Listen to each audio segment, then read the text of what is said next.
Kwa mwezi wa 8 sasa, taifa la Burundi limegubikwa na mzozo wa kisiasa. Mzozo ambao umesababisha vifo vya zaidi ya watu 80. Wengine zaidi ya 100,000 wametafuta hifadhi katika nchi jirani za Rwanda, Tanzania na Jamhuri ya Demokrasia ya Kongo.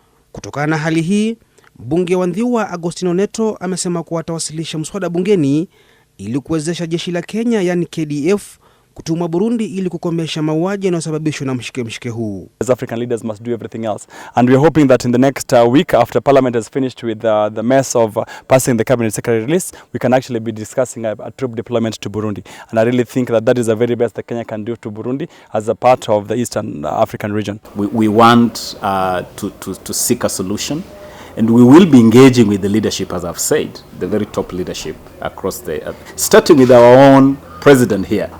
We want to engage our president. We want to engage his colleagues across the region. And I believe that none of the presidents in this region would want to see Burundi slide into the abyss. Kinaya ni kuwa majeshi ya Burundi yanashirikiana na yale ya KDF kulinda usalama Somalia.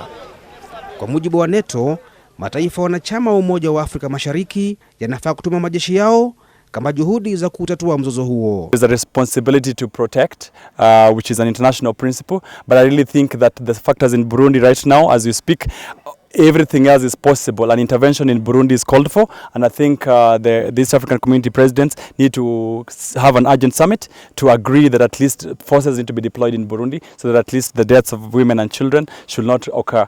Taifa la Burundi lilijipata katika mzozo wa sasa baada ya Rais Pierre Nkurunziza kutangaza azma ya kuwania urais kwa muhula wa 3 mwezi Aprili kinyume na katiba ya nchi.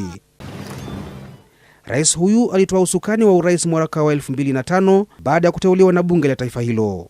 Hata hivyo, wapinzani wake wanadai kuwa hakufaa kuwania urais mara nyingine, kwani alikuwa amehudumu kwa mihula 2 mfululizo. Ingawa Nkurunziza alishinda uchaguzi huo uliopingwa na wapinzani wake, Machafuko Burundi yamezidi kiasi cha katibu mkuu wa Umoja wa Mataifa kutangaza kuwa atatuma mjumbe maalum Jamar Benomar. The escalating violence in Burundi. What we have seen over the past few days is chilling. The country is on the brink of a civil war that risks engulfing the entire region. I have asked Mr. Jamal Benomar, my special advisor, to go to the region before the end of this week to speak to the African Union, the countries in the region, and of course the government of Burundi. Balozi wa Marekani katika Umoja wa Mataifa Samantha Power anasema kinachosikitisha ni kuwa hakuna mipango iliyopo kwa sasa ya kudhibiti hali Burundi. As difficult as the conditions are for the Burundian people, and as much as fear has gripped the capital and those other towns that have been marred by violence, there's something equally disturbing in a way going on, which is that there is no dialogue and there is no contingency planning.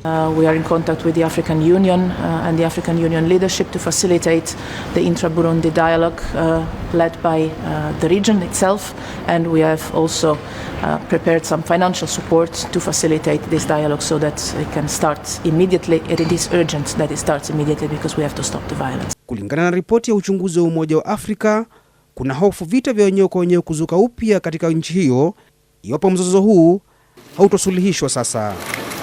Alex Kiarie, QTV.